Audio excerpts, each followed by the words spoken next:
Assalamualaikum warahmatullahi wabarakatuh. Tuan-tuan, saudara-saudara, ibu-ibu dan bapak-bapak yang sudi mendengarkan keterangan agama yang saya berikan di dalam kaset ini. Moga-moga Tuhan melimpahkan, mengurniakan rahmat dan nikmat-Nya kepada kita semuanya. Saya akan membicarakan suatu ayat yang bertemu di dalam surat Al-Baqarah. Bunyinya, Allahu waliyul ladzina amanu yukhrijuhum minadh dhulumati ilan nur wal ladzina kafaru awliya'uhumut taghut yukhrijunahum minan nuri ila dhulumat. Artinya, Allah adalah menjadi pemimpin bagi orang-orang yang beriman, orang yang mempunyai kepercayaan yang teguh. Dan Allah, apabila orang itu telah betul-betul menganggap Allah menjadi pemimpinnya, Allah pun menjamin mengeluarkannya daripada gelap gulita kepada terang benderang. Gelap gulita kebodohan kepada kecerdasan. Gelap gulita kehidupan tak tentu arah kepada tujuan yang sejati. Sebaliknya, orang yang kafir yang tidak percaya kepada Allah, maka sebaliknya yang terjadi, daripada terang benderang, ia akan dipimpin oleh taghut, oleh kekuasaan-kekuasaan yang bukan bersandar kepada Allah. Yang demikianlah yang akan mengeluarkannya daripada terang benderang kembali ke dalam gelap gulita.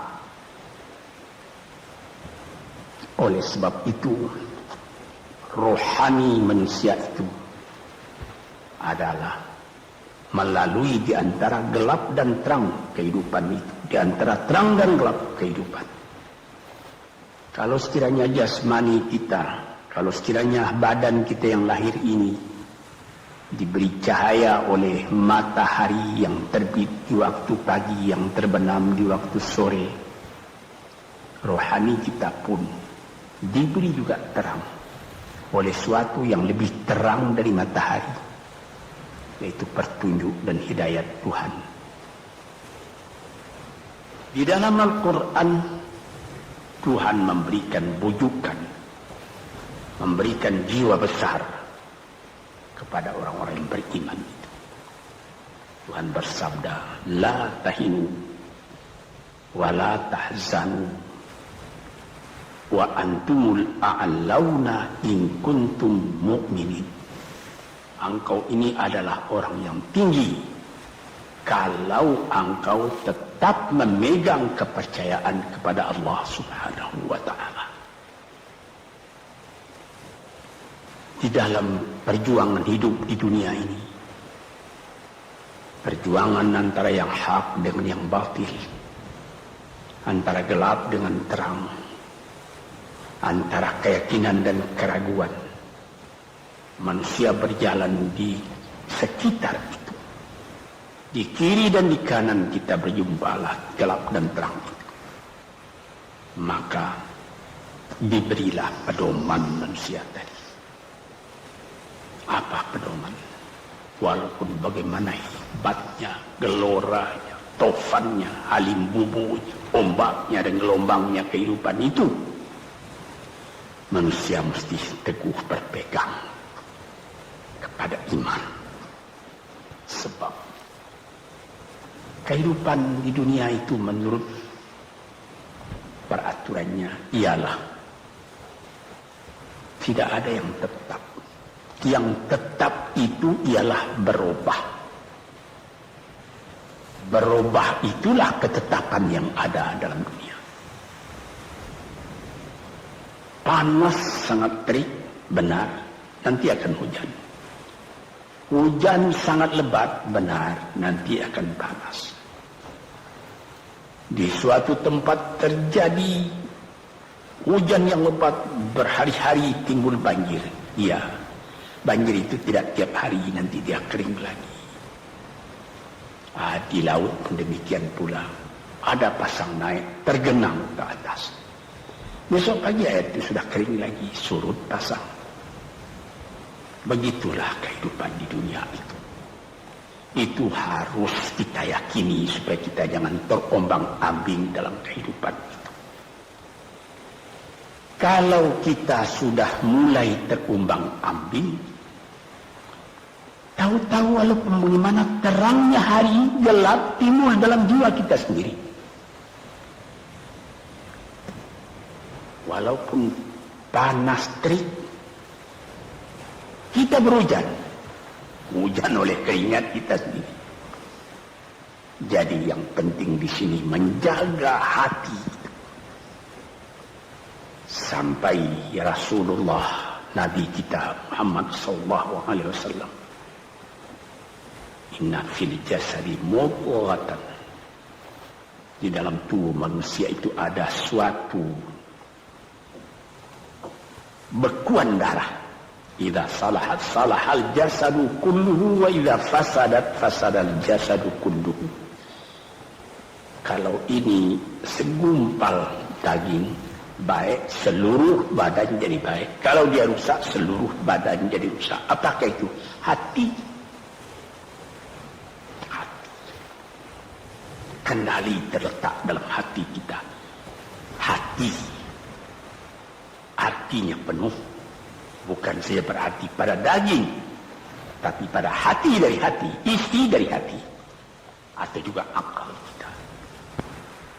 Sebab itu, maka kalau satu waktu saya pernah mengajarkan doa yang mengandung 8 sifat-sifat lemah menghilangkan kemerdekaan manusia, hari ini saya pun akan mengajarkan doa yang diajarkan juga oleh Nabi.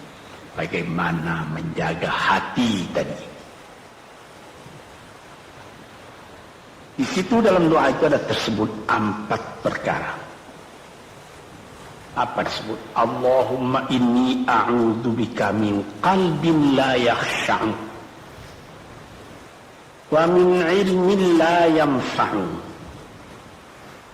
wa min nafsin la tashba'u wa min du'a illa yusma'u.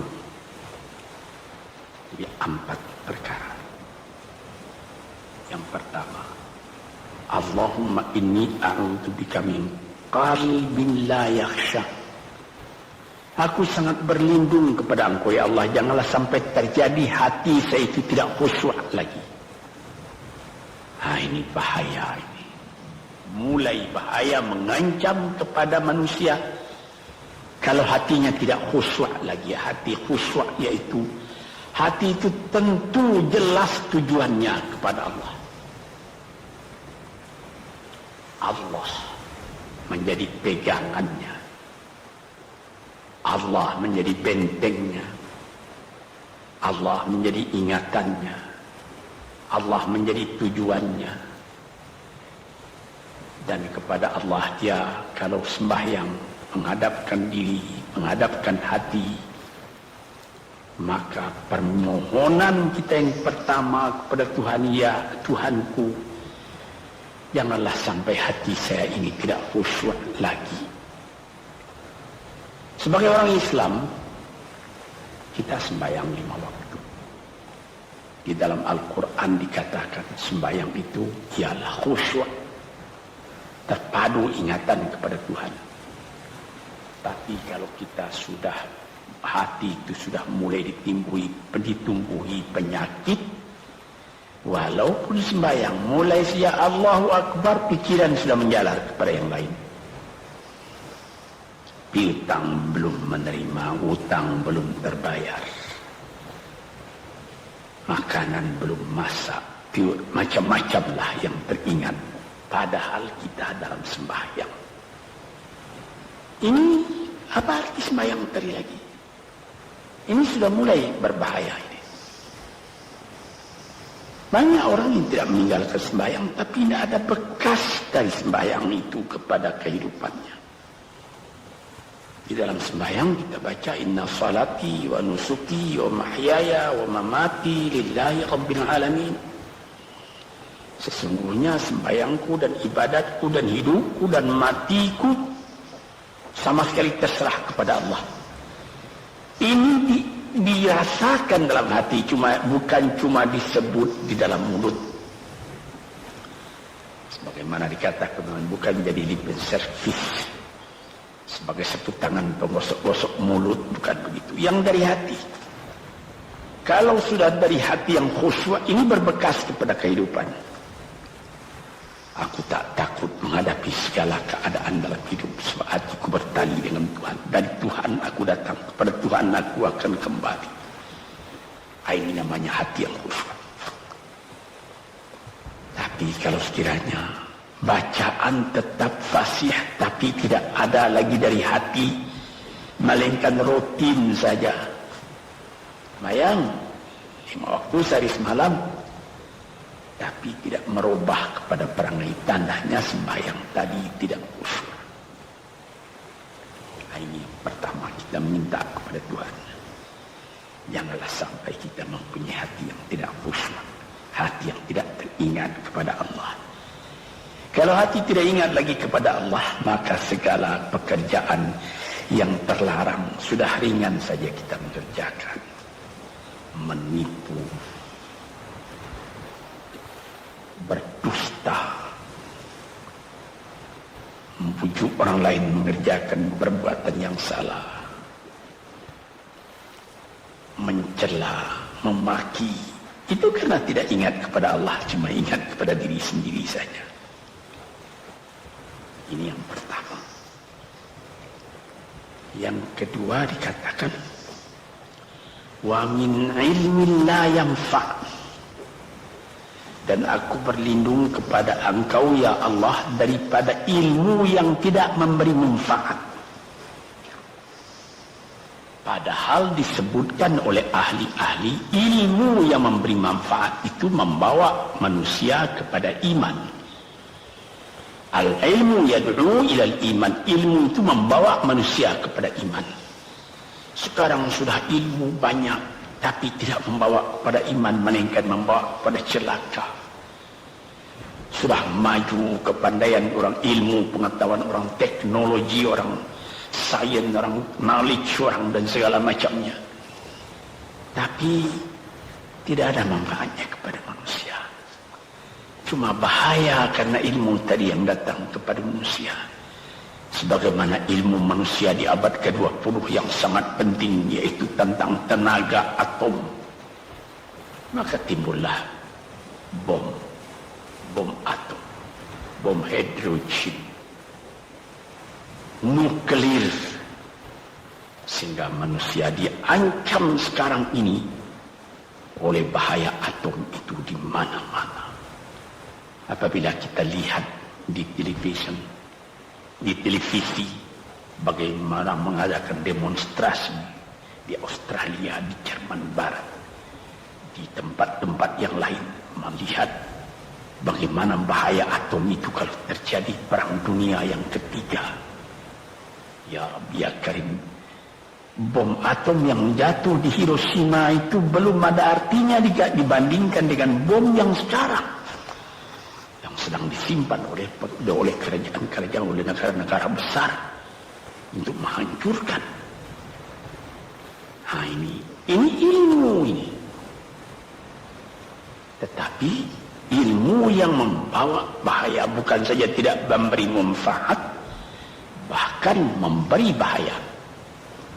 Di sini terasa oleh kita bahwa ilmu yang ada itu pun mesti dikembalikan atau dikendalikan oleh iman. Kalau tidak, maka nyawa manusia ini akan dipandang sebagai sampah saja. Jatuhkan satu bom hidrogen ke dalam kota Jakarta ini, na'udzubillah min dzalik, umpamanya dimasukkan ke kota Jakarta ini, satu bom hidrogen saja itu sudah habis penduduk Jakarta yang lebih dari 5 juta. La haula wala quwata illa billah.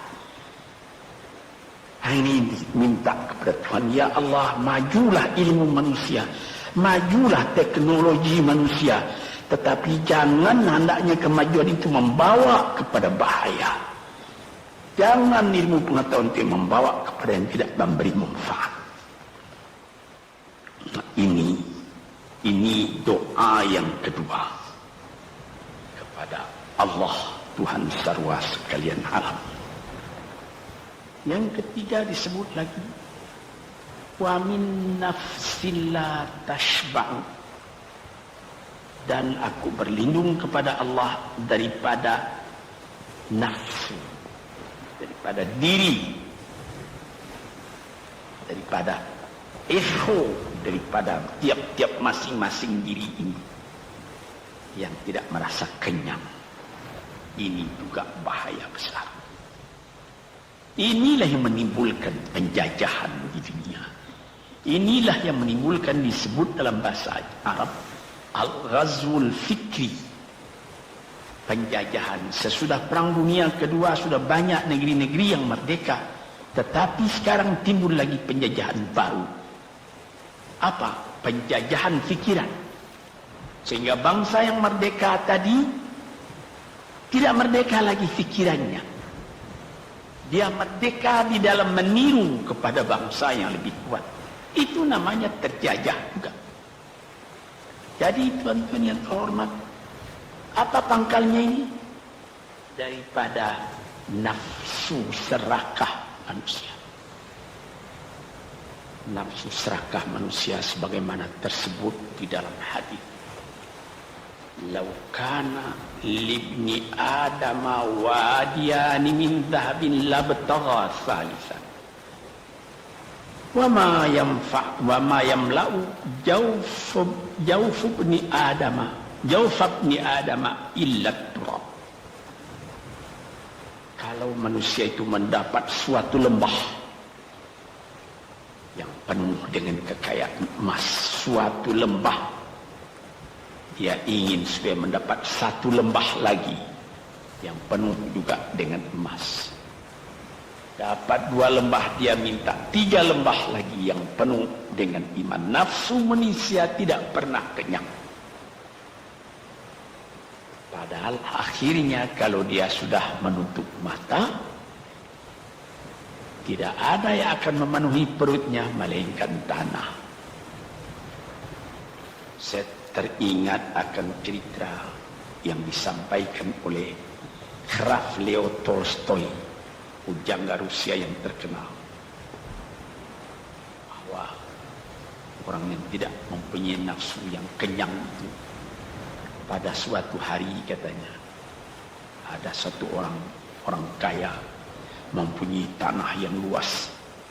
Dia mengatakan kepada orang, boleh tuan-tuan mengambil tanah kepunyaan saya ini, berapa tuan suka, berapa tuan mau. Syaratnya cuma begini, sepanjang yang tuan berjalan dari timur ke barat, lantas sebelum matahari terbenam tuan sampai kembali ke tempat tuan melangkah pertama tadi. Berapa saja tuan suka, boleh ambil tanah ini. Maka datanglah si tamak tadi. Tuan yang punya asli tanah tadi mengatakan, bawalah bakal, jangan lapar di jalan nanti. Baik, dibawanya nasi sebungkus, dia berjalan. Dari pukul 7 pagi. Kalau diambil kekuatan, hendaknya pukul 10 dia sudah makan. Melangkah lagi beberapa ratus meter atau sekian, nanti boleh kekuatan buat kembali, sehingga sebelum matahari terbenam dia sudah sampai ke tempat dia menuju bermula. Tetapi ini orang bernafsu betul, dia minta supaya banyak tanah yang dapat didapatnya. Dibawanya nasi sebungkus, tapi dia tidak jalan, di tengah jalan tak berhenti, kan nanti berapa meter itu nanti kalau saya berhenti, tanah yang kurang buat saya. Dia terus berjalan. Dia tidak ingat bahwa kekuatan masa pergi yang lebih cepat dengan kekuatan masa pulang yang lambat itu dia tidak taksir. Dia berjalan saja cepat-cepat. Sudah pukul 1 hari, sudah jauh perjalanan. Lantas nanti kembali. Kelemahan badan, kondisi dan situasi tidak sama lagi. Tidak secepat dia pergi dahulu lagi dia pulang kembali. Maka bukan pukul 7 dia sampai, atau pukul 5 sore tadi dia sampai ke tempat dia berjalan bermula, karena dia jalannya sudah lunglai, kaki sudah penat, badan sudah letih. Kira-kira baru pukul 2 dia tidak dapat berjalan lagi karena sudah lapar. Dia coba makan sedikit pun tidak bisa lagi seenak makan yang tadi. Habis makan pun dia berjalan lagi. Pukul 3 dia terhenti. Jauh lagi baru sampai tempat yang pertama. Menurut syarat yang diberikan oleh mempunyai tanah yang pertama, kalau engkau tidak sampai ke tempatmu yang pertama tadi sorenya, tanah ini tidak engkau dapat lagi semua. Memang tidak sampai dia. Pukul 4 dia sudah berhenti berjalan, tidak kuat lagi. Mata sudah gelap. Akhirnya karena terlalu capek, terlalu penat, mati dia di tengah jalan. Berapa dia dapat tanah tadi lagi? Cuma sepanjang badannya untuk kuburannya, yang lain tinggal semua. Ini satu misal yang dibawakan oleh Graf Leo Tolstoy, yang sesuai dengan hadis Nabi tadi, nafsul la tashba, diri manusia yang tidak pernah merasa kenyang. Kita berkehendak tidak berbatas, tapi tenaga kita sendiri berbatas. Ini kali tidak difikirkan oleh manusia. Dia punya angan-angan, dia punya macam teori yang dikeluarkan. Dia lupa bahwa nanti tenaganya itu akan terbatas karena sakit, karena lapar, karena tua. Sebagaimana pepatah dari nenek moyang kita, tanda-tanda dikirimkan lebih dulu bahwa kita tidak akan lama lagi di sini. Apa? Rambut, gigi, mata sudah mulai kabur. Uban sudah mulai bertabur. Gigi sudah mulai gugur. Kulit sudah mulai kendur. Kalau mata sudah kabur, uban sudah bertabur, gigi sudah gugur, kulit sudah kendur, sudah 4 perkara. Yang kelima ialah pintu kubur. Nah, ini kerap kali manusia lupa yang demikian. Sebab itu dikatakan, ya Tuhanku, janganlah sampai aku ditumbuhi oleh penyakit nafsu yang tidak mau kenyang-kenyang itu. Nah ini, kemudian itu timbul lagi doa yang keempat. Disebutkan di situ, wa min du'a illa yusma'. Ini lebih berbahaya lagi. Ini sudah puncak dari bahaya. Apa artinya? Dan aku berlindung kepada Engkau ya Allah daripada doa yang tidak didengar lagi. La ilaha illallah. Mendoa ya Allah, kasih aku ini, kasih aku kesempatan, tapi tidak didengar lagi. Tuan, para pendengar kaset yang tercinta, ada tersebut dalam hadis Nabi, wa malbasuhu haram, wa mashrabuhu haram, wa udhiya bil haram. Ya Rab, ya Rab, fa'anna yustajab lah. Ash'asa, aghbara. Badan sudah penuh dengan kekotoran, penuh debu. Yamudu ilaihi ila sama, menadahkan tangan keduanya ke langit. Ya Rabbu, ya Rabbu, ya Tuhanku, tolong aku, ya Allah, bela aku. Padahal yang dimakan haram, yang diminum haram, dibesarkan dengan yang haram. Fana yustajabulah. Dengan jalan apa Allah Ta'ala akan mengabulkan doa itu? Badan kotor menghadap kepada yang bersih, meminta diberi kebersihan. Bagaimana caranya? Tuan-tuan yang terhormat, pernah dalam Quran Tuhan mengatakan, la yanzuru ilaih wa la yukallimuhum Allah wa la yanzuru ilaih. Allah tak mau mengajak dia bercakap dan Allah tidak memandang kepada dia. Saya sendiri dengan segala kerendahan hati mengatakan bagaimana beratnya kita bertemu dengan seorang orang besar, lalu dia mengulurkan tangan kepada kita, tapi mata kita tidak dilihatnya. Sengsara rasanya. Bagaimana dengan Tuhan kalau Tuhan tak mau melihat kita? Nah, sebab itu para pembaca, pendengar kaset yang tercinta, berdoalah kepada Tuhan supaya hati kita selalu terbuka. Jangan sampai kita mempunyai hati yang tidak khusyuk, ilmu yang tidak memberi manfaat, jiwa yang tidak pernah kenyang, dan doa yang tidak didengar. Ya Allah, dengarkan doa kami dan tunjukkan kepada kami jalan yang benar dan beri kami terang dalam kehidupan ini. Yang keempat ialah wa min du'a illa yusma. Dan aku berlindung kepada Engkau ya Allah, jangan sampai doaku tidak terdengar, tidak didengar oleh Tuhan.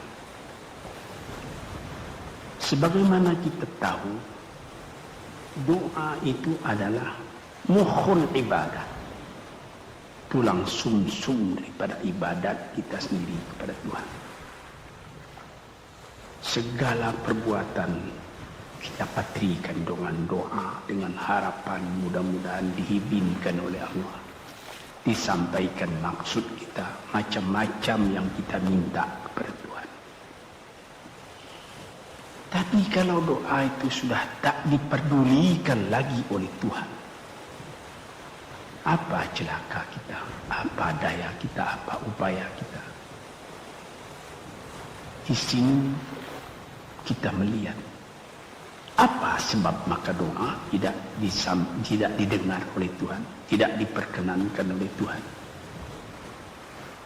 Tentu saja bukan dari salah Tuhan, melainkan dari salah kita sendiri. Di dalam Al-Quran dikatakan iyyaka na'budu wa iyyaka nasta'in. Al-Fatihah disebut, kepada Engkaulah kami menyembah ya Allah, dan kepada Engkau kami minta tolong. Tapi dengan tidak sadar, kerap kali kita berbuat terbalik.